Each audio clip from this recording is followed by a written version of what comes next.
I just want to make sure that my points are transitioning well between slides. I think I'm doing a good enough job of that, but I think the biggest thing is making sure that nothing is a drastic jump, and that's why I tried doing as much callbacks to make sure the theme is being clear. And I'm just making sure that I'm either not doing that too much, or if I need to make it clearer in the actual content that this is not like saying this directly ties back to this slide, but just making sure that the flow makes sense.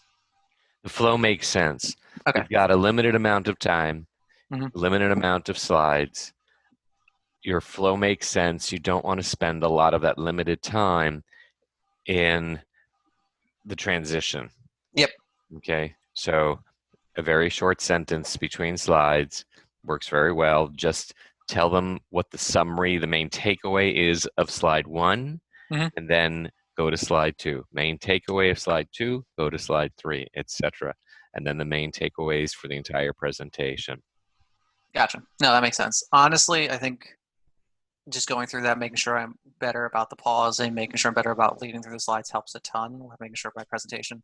And I Right. think the specifics is the thing that I'm going to work on more about, just figuring out what specifics I can call out to these things. And I think I'm going to try weaving in more of my personal experience to show that I've done these things. Yes, I do love when you share the personal stories. Your audience is wanting that too. They want to hear your personal anecdotes. Mhm. I love when you say what you've seen in the last few years in the organization, where you see that we either have a lack of training or we've hired the wrong people. I mean, those are really strong statements, but strong statements can be very powerful because it says, hey, this guy is on top of things. Mhm. He's not afraid to state what he's seeing, and we need Yeah, more people who are not afraid.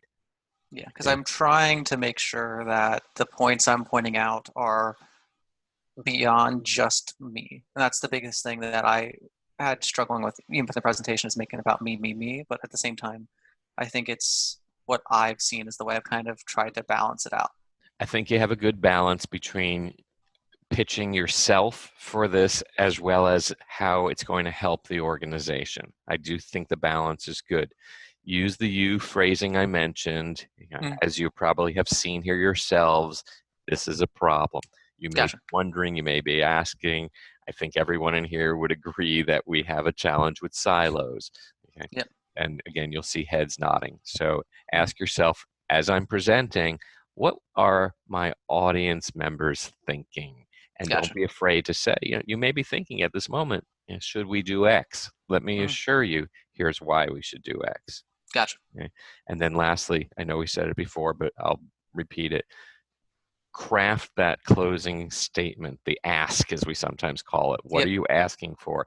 Craft it, memorize it. Even if it doesn't come out exactly as you memorized, it'll still be a lot better than winging it. You don't want Yep. to wing the end. Last words linger. Gotcha. Makes perfect sense. I've got one more item to share. So you've now closed your presentation with the summary and a call for action. There will now be some Q&A, which you will do preparation for, I'm sure. Mm-hmm. Let's assume the last question has now been asked Mm-hmm. and you have answered it. Mm-hmm. What do you do now? There's no more questions. You may have a moment left before they say you're done. What do Mm-hmm. you do, if anything? What's your plan?